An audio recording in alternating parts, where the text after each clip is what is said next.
কোরআনের বিরোধিতা করলে কেউ লাগবে না। আল্লাহ পাক রব্বুল আলামিন সাজিয়ে সাইজ করেছেন, ফেরাউনকে পানিতে ডুবাইয়া মেরেছেন, আর যেমনি ভাবে আবু জেহেলকে ছোট বাচ্চা দিয়ে হত্যা করেছেন, আব্রাহাকে যেমনি ভাবে আবাবিল দিয়ে হত্যা করেছেন। কোরআনের বিরোধিতা আজও যারা করবে তাদেরকে সাইজ করার জন্য কিছু লাগবে না। আজকে আমেরিকা এলাকার পরে এলাকা চলে পড়ে ছাই হয়ে যাচ্ছে। তোমাদের পরাশক্তি, তোমাদের আয়োজন, তোমাদের ব্যবস্থাপনা, তোমাদের আবিষ্কার সব আজকে একেবারে ঠুনকো হয়ে গেছে, আল্লাহর ক্ষমতার সামনে টিকে নাই। ঠিক কিনা জোরে বলে? আল্লাহ দেখিয়ে দিয়েছেন, কোরআনের বিরুদ্ধে ষড়যন্ত্র করো, কোরআনওয়ালাদের বিরুদ্ধে আইন পাশ করো, কোরআনের বিরুদ্ধে দেশে দেশে মানুষকে উস্কায়া দাও, কোরআনী প্রতিষ্ঠানগুলোকে বন্ধ করার পায়তারা করো, কোরআনী মাদ্রাসায় জাকাতের টাকা দেওয়া বন্ধ করবা, কোরআনী মাদ্রাসার চামড়ার দাম কমায়া দিবা। তোমার ক্ষমতা তোমার চেয়ার থাকবে তো নাই, এমনকি তোমার জন্য প্রস্তুত সুস্বাদু খাবারটাও খেতে পারবা না। ভাবতে হবে, কোরআনের বিরোধিতা যারা করেছে তারাই ঘৃণিত হয়েছে, অপদস্থ হয়েছে, লাঞ্ছিত হয়েছে। কিয়ামত পর্যন্ত যারা কোরআনের বিরুদ্ধে দাঁড়াবে তারাও লাঞ্ছিত হবে, অপদস্থ হবে। ঠিক কিনা জোরে বলে? কোনো সন্তান যদি দুনিয়ার মধ্যে বাবা মাকে কষ্ট দেয়, বাবা আমার কলিজার মধ্যে যদি আঘাত দেয়, বাবা মা যদি শব্দটা একটু উচ্চারণ করে, অথবা বাবা মার কারণে যদি সন্তান একটু শব্দ উচ্চারণ করে, মায়ের বা বাবার জবান থেকে যদি একবার বদদুআর শব্দ বের হয়ে যায়, ওই সন্তানের কপাল এমন পোড়া পুড়বে। আল্লাহ নবী বলেন, মা আর বাবার জবান থেকে যদি কোনো সন্তানের ব্যাপারে বদদুআ বের হয়, এই শব্দ আল্লাহর আরশ পর্যন্ত এত দ্রুত পৌঁছায়া যায়, এই শব্দকে ঠেকানোর মতো আরশ আর জমিনের মাঝে কোনো পর্দা থাকে না। আবার যদি কোনো মা বাবা সন্তানের কল্যাণের জন্য দোয়া করে, দোয়াও দ্রুত পৌঁছায় যায়, বদদুআ করলে বদদুআ দ্রুত পৌঁছায় যায়। অনুরূপভাবে মা বাবা মারা যাওয়ার পরেও যদি সন্তান সন্ততি মা বাবার জন্য দোয়া করে, যদি মা বাবার মাগফিরাত কামনা করে, দান সদকা করে, মা বাবার জন্য ভালো কাজ করে, সপ্তাহে শুক্রবারের দিন মা বাবার কবরে এসে জিয়ারত করে, ওই মা বাবার দিলের রুহের দোয়ার বরকতেও আল্লাহ তাআলা সন্তানকে বিপদ থেকে রক্ষা করবে। সুবহানাল্লাহ। এই জন্য আমার ভাইরা, আমার বাবাজিরা, ও যুবক ভাই, তুমি যুবক হয়েছো কিন্তু তোমার মা বাবা ছাড়া তো তুমি দুনিয়ায় আসতে পারো নাই। ঠিক কিনা জোরে বলে? কেউ পারছে মা বাবা ছাড়া? এই পৃথিবীতে আল্লাহ তাআলা মা আর বাবা ছাড়া পাঠাইছেন দুইজন মানুষকে, হযরত আদম এবং হযরত হাওয়া আলাইহিস সালাতু ওয়াস সালামকে। ঠিক কিনা জোরে বলেন? এরপরে আল্লাহ পাক রব্বুল আলামিন কোটি কোটি বিলিয়ন ট্রিলিয়ন মানুষকে যে পৃথিবীর সূচনা থেকে দুনিয়ায় প্রেরণ করেছেন, এর মধ্যে একজন মহামানব, একজন নবী ঈসা রূহুল্লাহ একমাত্র বাবা ছাড়া দুনিয়ায় আসছে মায়ের মাধ্যমে। ঠিক কিনা জোরে বলেন? এছাড়া পৃথিবীতে বাবা আর মা দুইজন ছাড়া কোনো মানুষ পৃথিবীতে আসে নাই। আল্লাহ পাক রব্বুল আলামিন কেন মা বাবা ছাড়া ঈসা আলাইহিস সালামকে দুনিয়ায় পাঠিয়েছেন? কোরআনে আল্লাহ বলছেন, এটা হচ্ছে আমার কুদরত, আমি দুনিয়ার মানুষকে দেখাইয়া দিলাম, মানুষ যেন এইটা মনে না করে বলে পুরুষ ছাড়া সন্তান হবেই না, এইটা যেন মনে না করে, অথবা মা বাবা ছাড়াও সন্তান সম্ভব না, এইটাও যেন মনে না করে। যেন মানুষ মনে করে মা ছাড়া বাবা ছাড়া অথবা মা বাবা কেউ না হইলেও আল্লাহ কুদরতি ভাবেও মানুষ পয়দা করতে পারে। ঠিক কি না? কি বলেন? আল্লাহ পারেন না? আল্লাহ দেখায় দিয়েছেন। আমার ভাই ও বাবাজিরা, এতগুলো কথা সবই আমি ভূমিকায় বললাম।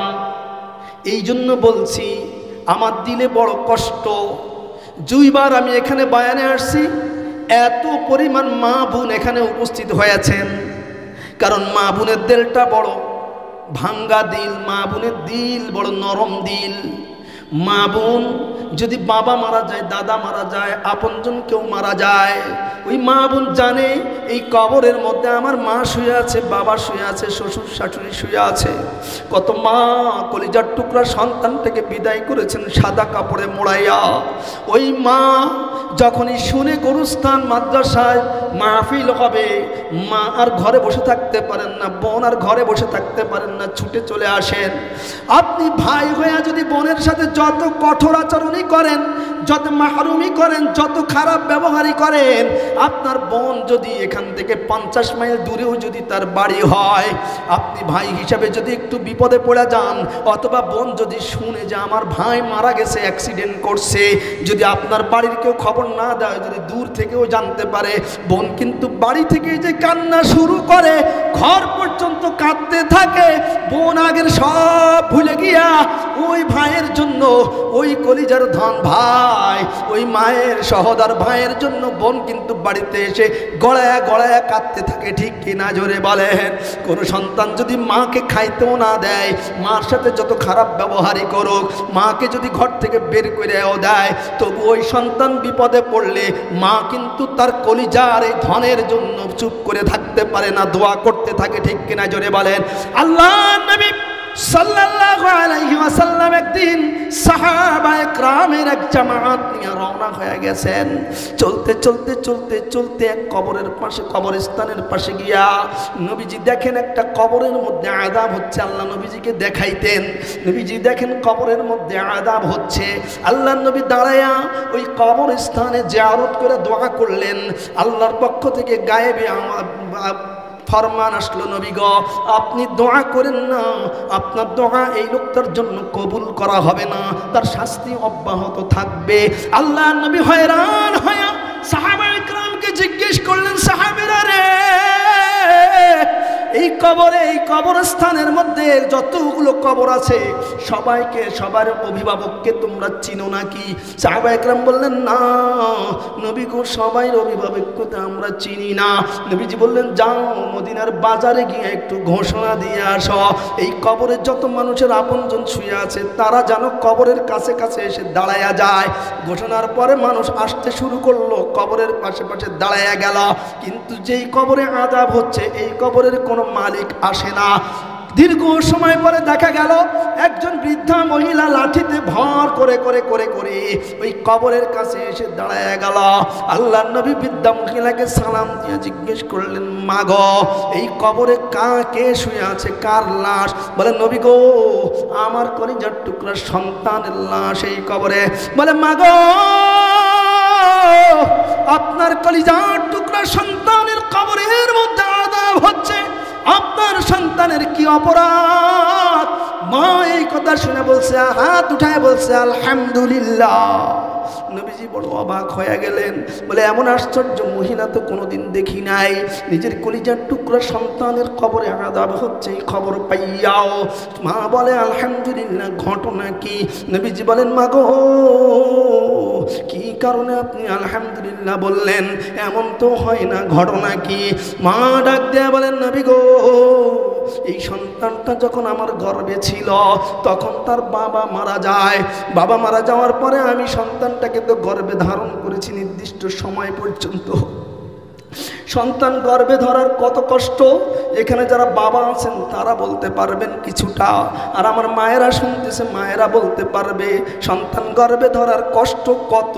এটা যে চোখে দেখে না আর যে ভুক্তভোগী না সে সারা কাউকে বোঝানো যাবে না। ঠিক কিনা জোরে বলেন?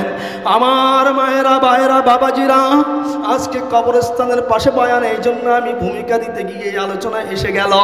কেন গো উদাসীন হইয়া মা বাবাকে কবরে রেখে তুমি দোকানে দোকানে ঘুরো? কেন তুমি বন্ধুর সাথে আড্ডা দাও? তোমার মা বাবা ভাই বোন তো কবর থেকে তোমার দিকে চায়া আসে রে ভাই। আমার ভাইরা, বাবাজিরা, আল্লাহর নবী জিজ্ঞেস করার পরে মহিলা বলে, নবী গো নির্দিষ্ট সময় ধারণ করার পরে যখন ভূমিষ্ঠ হইল, এরপরে আমি এই সন্তানের দিকে তাকায়া আমার এই যৌবন কালটাকে আমি কুরবানি করেছি। আমি আর স্বামী গ্রহণ করি নাই, আর বিবাহ বন্ধনে আবদ্ধ হই নাই। আমি মাথার ঘাম পায়ে ফেলে নিজের জীবনকে তিলে তিলে ক্ষয় করে মানুষের বাড়িতে ঘরে কাজ করে করে আমার এই কলিজার টুকরা সন্তানটাকে লালন পালন করেছি। সন্তানটা যখন সুঠাম হইল, বড় হইল, উপার্জনক্ষম হইল, আমি তখন আমার দায়িত্ব হিসাবে, অভিভাবক হিসাবে এই সন্তানকে সুন্দরী একটা মেয়ে দেখে আমি বিবাহের বন্দোবস্ত করলাম। ওগো নবী, আমার সন্তান, আমার ছেলের বউ আর আমি মিলা সুন্দরী সংসার চলতেছিল, কোনো অসুবিধা নাই। কিন্তু একদিনের অবস্থা, আমি বাড়িতে আছি, জানি না কি ঘটছে। আমার ছেলে যখন বাহির থেকে ঘরে আসলো, তখন আমার ছেলের বউ আমার ছেলের কানে কানে কি যেন বলল। বলার সাথে সাথে আমার ছেলে রাগান্বিত হইয়া আমাকে কিছু জিজ্ঞেস না করে একটা লাঠি আইনা আমাকে আঘাত করেছে, আমাকে আঘাত করেছে। সাথে সাথে নবী গো, দীর্ঘদিনের কষ্টের স্মৃতিগুলো আমার চোখের সামনে ভেসে উঠছে। স্বামী হারানোর বেদনা, সন্তান গর্ভে ধারণের বেদনা, মানুষের ঘরে ঘরে কাজ কইরা কষ্ট করে সন্তান লালন পালনের বেদনা, স্মৃতিগুলো সব সামনে চলে আসছে। আমি সেই দিন সন্তানের সামনে কাঁদি নাই, আড়ালে গিয়ে হাত তুলেছে আরশের মালিক আল্লাহ। আপনি তো আমাকে সন্তান দিয়েছেন, আপনি জানেন এই সন্তানের জন্য আমি কি না করেছি। আজকে স্ত্রীর কথাই সন্তান আমার গায়ে আঘাত করেছে গো মাওলা। আমার সামনে যদি আমার এই সন্তানকে আপনি কষ্ট দেন, আমি মা হিসাবে বরদাস্ত করতে পারবো না। কিন্তু আমার সামনে না, আমার সামনে থেকে সরাইয়া যখন কবরে যাবে, তখন আপনি তাকে এর বদলা দিয়ে দিবেন। বলেন নাউজুবিল্লাহ। ওগো নবী, আমার দোয়া, আমার মতো গুনাহগারের দোয়া যেহেতু আল্লাহ কবুল করেছেন, এই জন্য আমি আলহামদুলিল্লাহ বলেছি। ও আমার ভাই, আল্লাহ তাআলা কোরআনে সুস্পষ্ট বলেছেন, ওয়ালা তাকুল্লাহুমা উফিন ওয়ালা তানহারহুমা ওয়াকালা তাকুল্লাহুমা কাওলান কারিমা। ও দুনিয়ার আদমের সন্তানেরা, প্রত্যেকের মা আছে, বাবা আছে, মা বাবার মাধ্যমে দুনিয়ায় আসছো। আল্লাহ তাআলা যত জায়গায় আল্লাহর ইবাদতের কথা নির্দেশ করেছেন, অনেক জায়গায় আল্লাহর ইবাদতের পরপরই মা বাবার খেদমতের কথাও বলেছেন। আল্লাহ বলছেন, ওয়ালা তাকুল্লাহুমা উফ, তোমার মা একটা কথা একবার না 10 বার বলবে, 10 বার না 20 বার বলবে, তবুও উহ শব্দটা তুমি কিন্তু মা বাবাকে শুনাইয়া বলো না। মনের মধ্যে কষ্ট নিও না, মুখের চেহারাটাকে কালো করো না, ভুরুটাকে কুঞ্চিত করো না। ওই মা বাবা যেন তোমার কষ্ট বুঝতে না পারে যে মা বাবার কথায় তুমি কষ্ট পেয়েছ। আল্লাহ বলেন, বরঞ্চ তুমি ভালো ব্যবহার কইরো। ও আমার ভাইরা, মা বাবাজিরা, সন্তান যদি তোমার সৌভাগ্য চাও, উন্নতি চাও, ইমানের সাথে মৃত্যু চাও, ভালো মৃত্যু চাও, তাহলে তোমাকে অবশ্যই মা বাবার খেদমত করতে হবে, ঠিক কিনা? খেদমতে মা দর পে দর কুন ইখতিয়ার, খেদমতে মা দর পে দর কুন ইখতিয়ার, তাকে বাসি দর্দ আলম বখতিয়ার, তাকে বাসি দর্দ আলম বখতিয়ার। ও আমার ভাই দোস্ত বুজুর্গ, আল্লাহর নবী যখন দেখলেন ওই মার অন্তরটা বড় ব্যথিত, কষ্টের কারণে মা বদদোয়া করেছেন। আল্লাহর নবী আল্লাহর কাছে হাত তুলে দোয়া করলেন, আল্লাহ, যে আযাব আপনি আমাকে দেখাইছেন, এই আযাবটা আপনি এই মহিলাকেও দেখায়া দেন। আল্লাহর নবী দোয়ার সাথে সাথে আল্লাহ পাক রব্বুল আলামিন মহিলার অন্তর চক্ষু খুলে দিলেন। ওই মহিলাও কবরের মধ্যে দেখে তার সন্তান আগুনে জ্বলতেছে। সন্তানকে এই অবস্থায় দেখা মার সাথে সাথে চিৎকার করে বেহুশ হয়ে গেছে। আল্লাহু আকবার। যখন মার হুশ আসছে, ওই মা কাঁদে আর নবীজিকে বলে, ইয়া রাসূলুল্লাহ, ইয়া হাবিবাল্লাহ, একজন মানুষের এত বড় শাস্তি কেমনে বরদাস্ত হয়? আমি দেখি আমার সন্তানের মাথার তালু থেকে শরীরের চামড়াগুলোকে সব পাত তলা পর্যন্ত একবারে ছাগলের মতো ছিঁড়ে ফেলা হয়েছে। ওরা শরীরের মধ্যে রক্ত মাখা, গদ্দা একবার দগ্ধকে ঘায়ের মধ্যে আল্লাহ তাআলা আবার আগুন লাগায় দিয়েছেন, সাপ বিচ্ছু লাগায় দিয়েছেন। এই সাপ বিচ্ছু আর আগুন একসাথে আক্রমণ করছে। ও নবী, আমি নিজে মা হইয়া সন্তানের এত শাস্তি আমি সহ্য করতে পারি না। আপনি দোয়া করেন আল্লাহর কাছে, আমি দিল থেকে সন্তানকে মাফ করে দিলাম, আল্লাহ যেন মাফ করে দেয়। সুবহানাল্লাহ। আল্লাহ নবী আল্লাহর কাছে দোয়া করলেন। দোয়া করার পরে আল্লাহ পাক রব্বুল আলামিন আবার কবরের অবস্থা নবীজিকে দেখাইয়া দিলেন। নবীজি কবরের দিকে নবীজি সাল্লাল্লাহু আলাইহি সাল্লাম অন্তরের দৃষ্টি দিয়ে দেখলেন যে কবরের ওই ব্যক্তি এতক্ষণ যার শাস্তি ছিল, এখন সে ফুলের বাগানের মধ্যে বিচরণ করতেছে। সুবহানাল্লাহ। খেদমতে মা दर पे दर कुन इख्तियार ताके बाशी दर्द आलम बख्तियार। মা বাবার খেদমত অবলম্বন করো, দুনিয়াতেও তুমি সফল কাম হবা, আখিরাতেও তুমি নাজাত পায়া যাবা। দুনিয়াতে তোমার ব্যবসা ভালো হবে যদি মার খেদমত করো, বাবার খেদমত করো। মার জন্য শাড়ি কিনো, বাবার জন্য লুঙ্গি কিনো। মা বাবার জন্য বাজার থেকে আসার সময়, শহর থেকে আসার সময় দুইটা ফল কিনে আনো।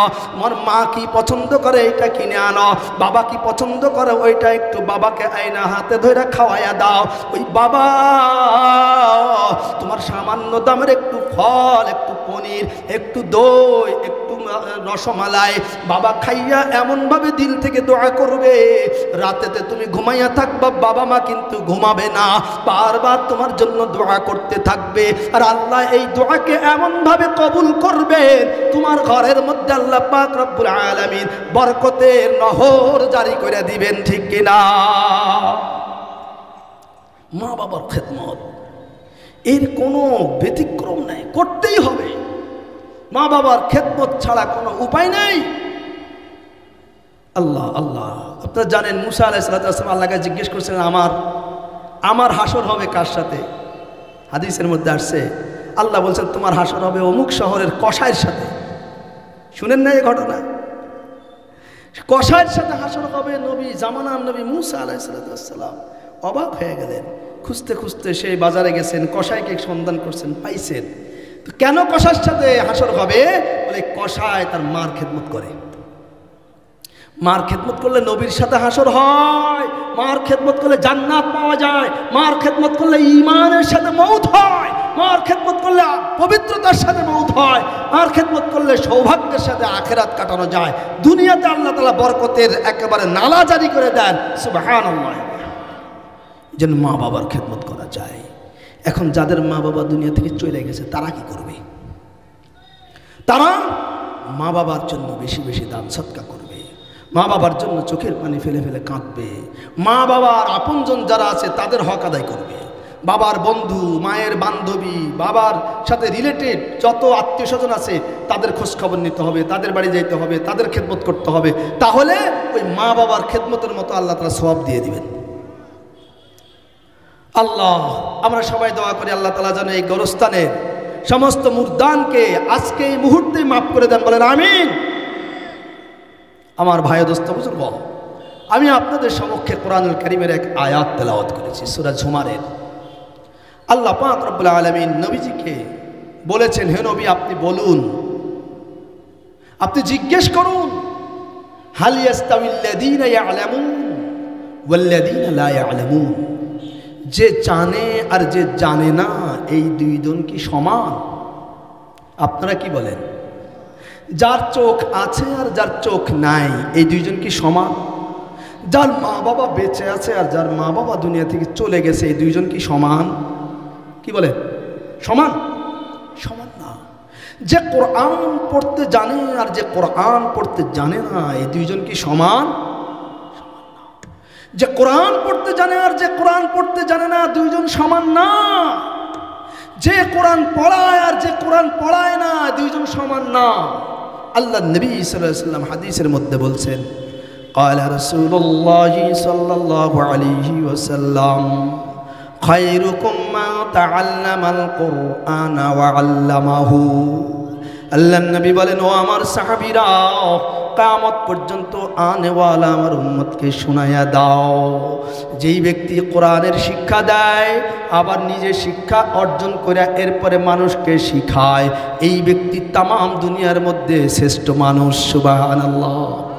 তামাম দুনিয়ার মধ্যে শ্রেষ্ঠ মানুষ। বলে এই দুনিয়ার মানুষ তাকে শ্রেষ্ঠ মনে করলেও শ্রেষ্ঠ, শ্রেষ্ঠ মনে না করলেও শ্রেষ্ঠ। এই দুনিয়ার মানুষ তাকে ইজ্জত দিল সে ইজ্জতওয়ালা, ইজ্জত না দিল ইজ্জতওয়ালা। কারণ কি? বলে কারণ হইল যে আল্লাহ পাক রব্বুল আলামিনের কালাম কোরআনুল কারীম, আল্লাহর কালাম। বলে যে যত বড় তার কথার দাম তত কম। ঘুমায় গেছেন তো? তাদের মধ্যে আর আমাদের মধ্যে পার্থক্য কি থাকলো? যে যত বড় তার কথার দাম হইল না। যে যত বড় তার কথার দাম তত বেশি। এটা আওয়াজ করে বলবেন না। আমার কথা কি রাগ করতেছেন আপনারা? আমার কথা যদি ভালো না লাগে বলবেন, বক্তা এখনো আছে, আমি দ্রুত ছেড়ে দেবো, ওনারা চলে আসবেন। আমার কথা ভালো না লাগলে আমি বললে তো সমস্যা, আপনাদের কষ্ট হবে। আমি কি আলোচনা করব না বন্ধ করে দিব? চলবে? আচ্ছা, আপনি দাঁড়ান তো, একটু দাঁড়ান। এই ভাইটা কি যুবক? ওদিক মুখ করেন। এই ভাইটা কি যুবক না বৃদ্ধ? যুবক না শিশু? আচ্ছা, উনি কি দৌড়াইতে পারে, হাঁটতে পারে, লাফ দিতে পারে? এখন আমি ওনাকে হাত দুটা বাঁধবো, পিছনের দিকে বেঁধে দিয়ে বলবো যে আপনি এখান থেকে 200 মিটার গতিতে দৌড়া নতুন বাজার পর্যন্ত যেতে হবে। পারবে? কেন? দৌড়াবে কি পাও দিয়ে না হাত দিয়া? কি দিয়ে দৌড়াবে? পাও দিয়ে দৌড়াবে না? তাহলে হাত বাঁধলে সমস্যা কি? হ্যাঁ, বলে পাও দিয়ে হাঁটবে, কিন্তু হাতের সহযোগিতা লাগবে। কি লাগবে? হাতের সমর্থন লাগবে, হাতের সহযোগিতা লাগবে। বক্তা বয়ান করবে, কিন্তু শ্রোতাদের সহযোগিতা লাগবে। কয়টা সহযোগিতা? 2টা।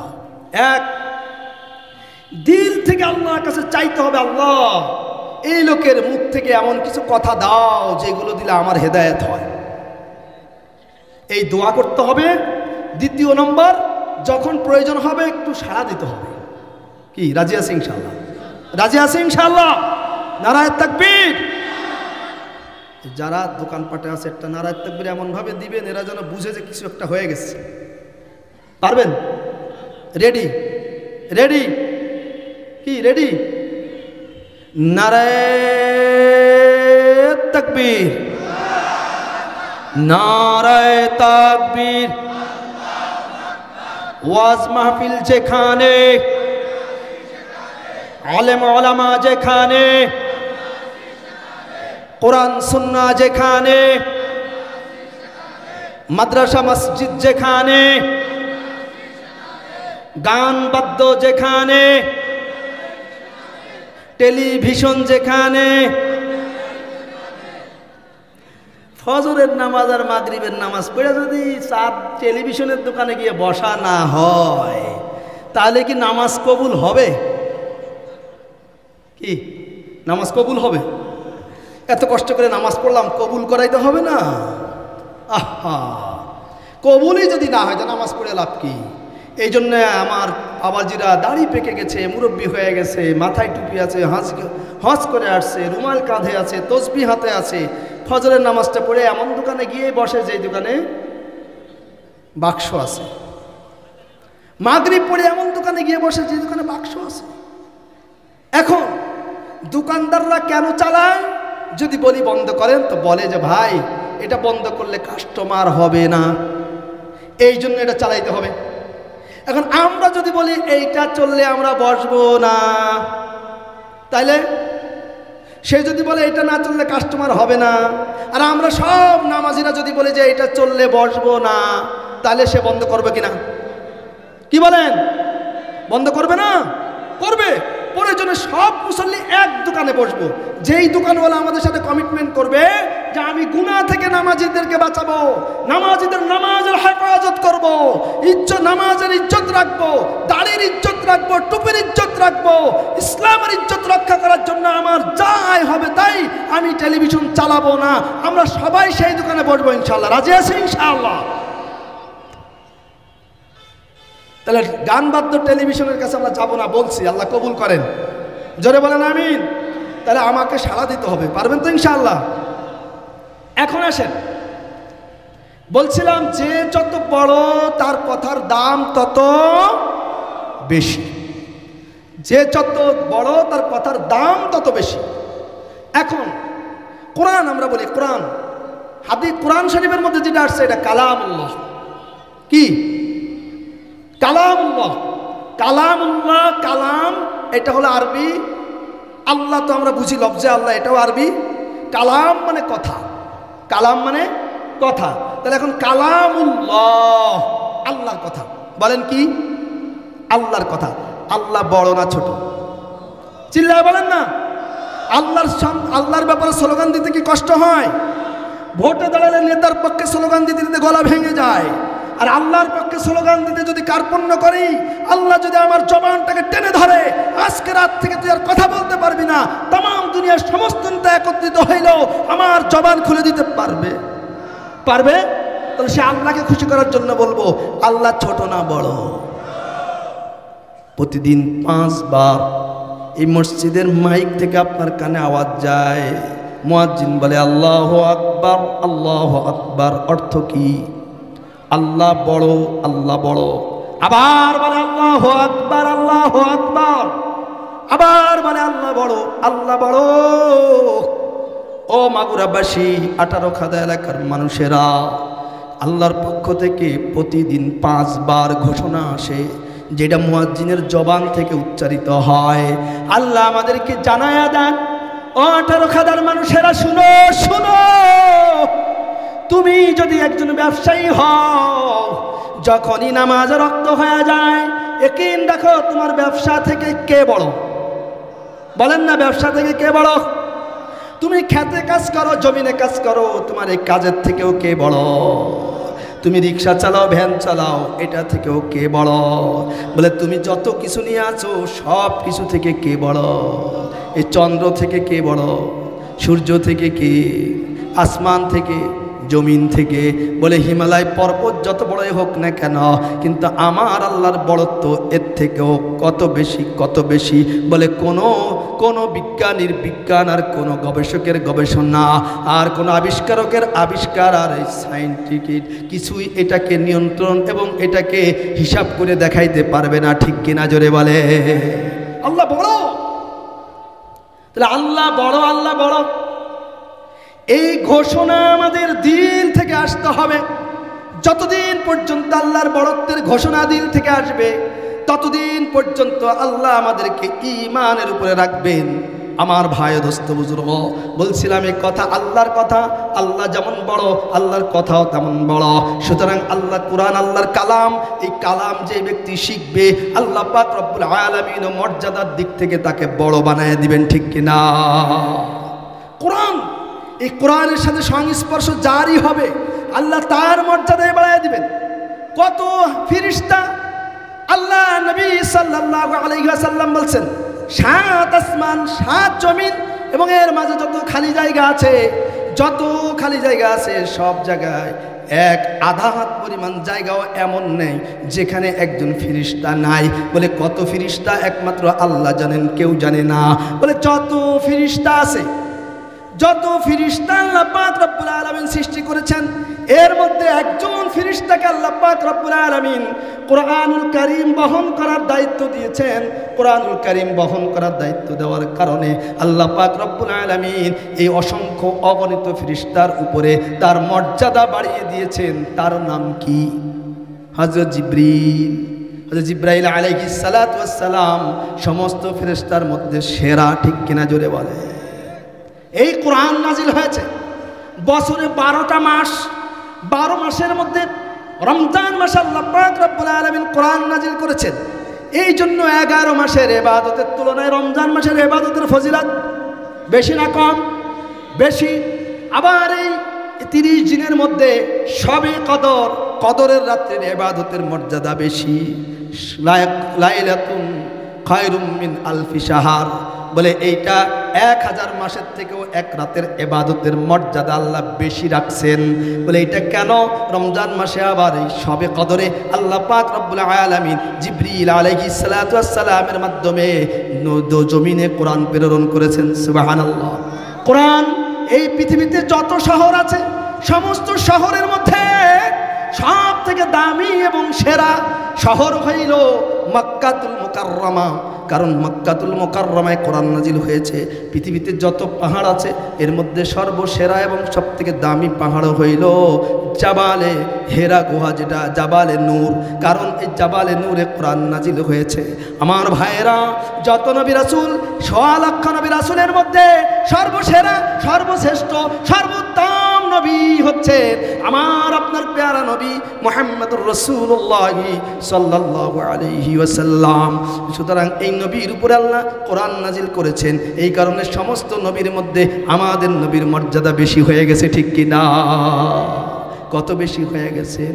যেই নবী কিয়ামতের ময়দানে জান্নাতে যাওয়ার আগ পর্যন্ত কোনো মানুষ জান্নাতে প্রবেশ করবে না, এবং যেই নবীর নিসবতে আমরা তার উম্মত হইয়া আমরা জান্নাতে যাওয়ার আগ পর্যন্ত অন্য কোন নবীর উম্মত জান্নাতে যাবে না। সুবহানাল্লাহ।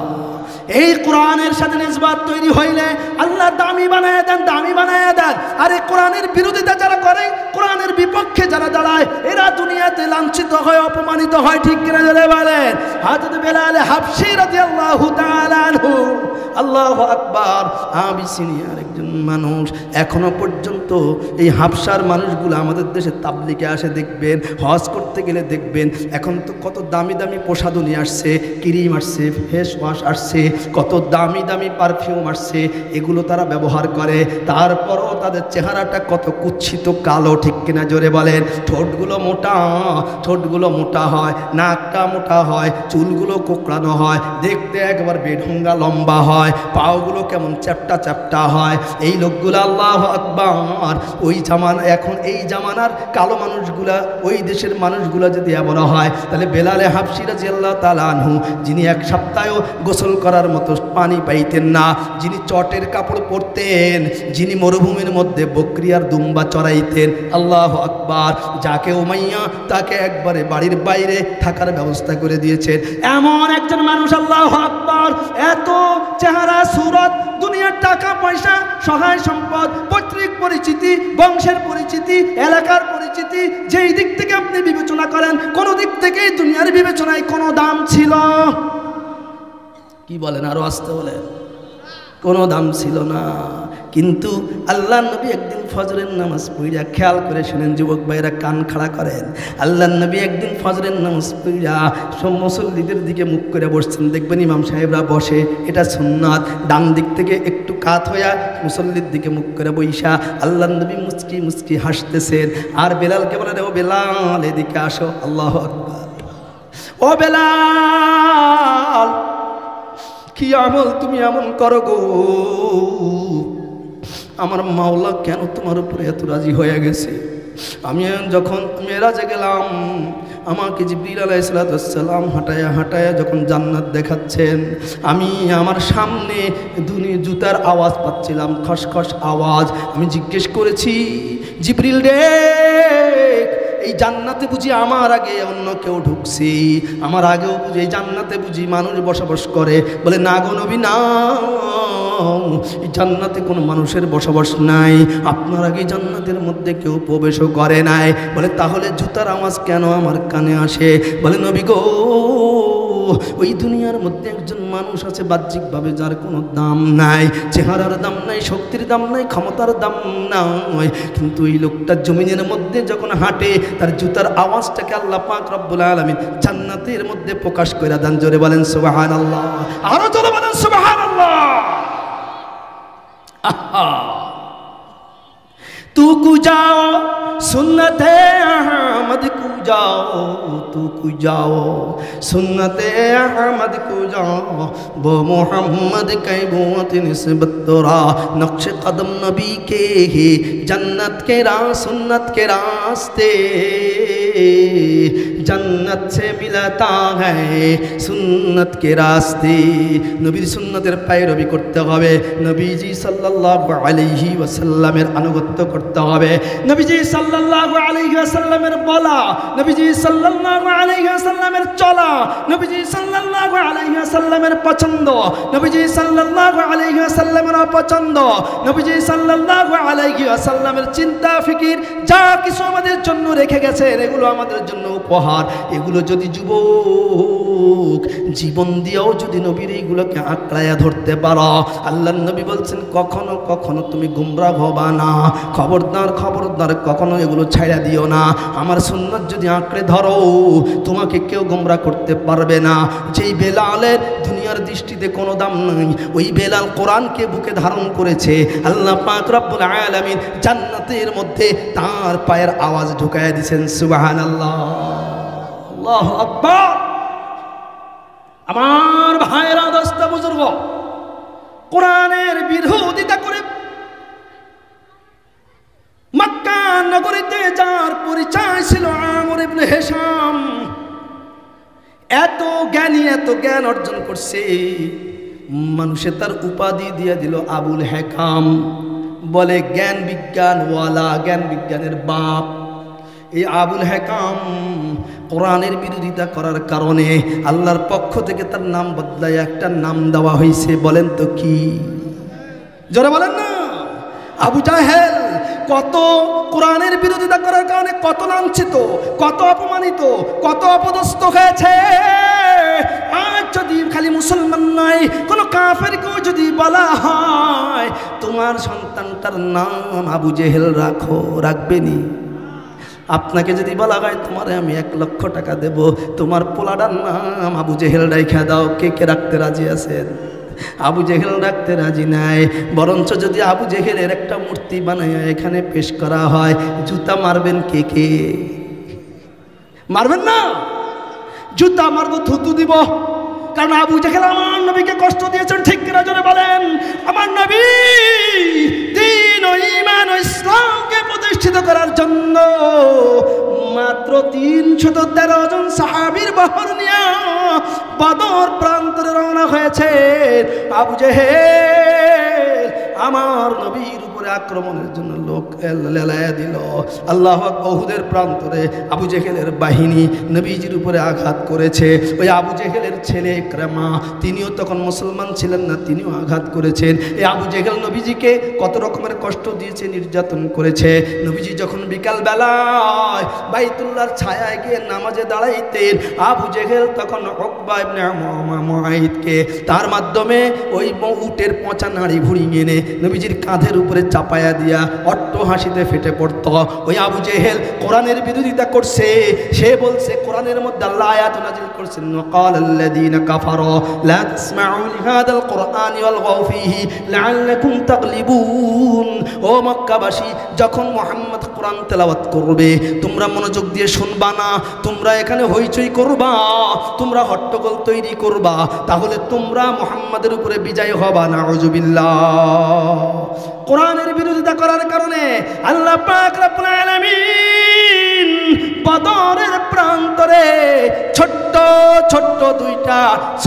ছোট্ট দুইজন সাহাবী সৈনিক, তাদের মাধ্যমে মুআদ মুআউযিজ দুই ভাইয়ের আঘাতে শেষ পর্যন্ত আবু জেহেল দুনিয়া থেকে বিদায় হয়ে গেছে। তার লাশটাকে নেওয়ার মতো কেউ নাই। ধাক্কায়া ধাক্কায়া লাঞ্ছিত করে, অপমানিত করে, অপদস্থ করে তাকে টেনে ঘিসড়ে বদরের কালিবে বদর, ওই যে পচা অন্ধকার যে কূপ ছিল, কূপের মধ্যে নিক্ষেপ কইরা পাথর মাইরা মাইরা তার কবরটাকে বন্ধ করা হয়েছে। আজও পর্যন্ত তাকে এত ঘৃণা মানুষ করে। যত মানুষ হজ করতে যায়, উমরা করতে যায়, মক্কাতুল মুকাররমায় যখন যায়, মক্কাতুল মুকাররমা থেকে বিদায়ের আগে হইল অন্তত একবারের জন্য হইল আবু জেহেলের পৈতৃক ভিটা, ওই বাড়িটা বর্তমান বাথরুম বানায় রাখছে সৌদি বাদশাহ, আলহামদুলিল্লাহ। ওখানে একটু মল ত্যাগ না করে কোনো হাজি আসে না। সুবহানাল্লাহ। তাহলে কোরআনের বিরোধিতা করে ঘৃণিত হয়েছে না সম্মানিত হয়েছে? আজও পর্যন্ত যত মানুষ কোরআনের বিরোধিতা করেছে, কোরআন টিকে আছে, তারাই দুনিয়া থেকে চলে গেছে, ঠিক কিনা যারা বলে? কোরআনের বিরোধিতা যারাই করবে তারাই অপমানিত হবে, লাঞ্ছিত হবে, অপদস্থ হবে। জর্জ ডব্লিউ বুশ কোরআনের বিরোধিতা কইরা জুতা খাইছে, ঠিক কিনা জোরে বলেন? জুতা খাইছে। বাংলাদেশের বড় একজন বুদ্ধিজীবী নামের নাস্তিক ছিল, কোরআনের বিরুদ্ধে কথা বলার কারণে সে মরার সময় সে বলছিল আমার লাশটা যেন দাফন কাফন করা না হয়, মেডিকেলের ছাত্রদেরকে গবেষণার জন্য দেওয়া হয়, কিন্তু কোনো ছাত্র তার লাশটা গ্রহণ করতে রাজি হয় নাই।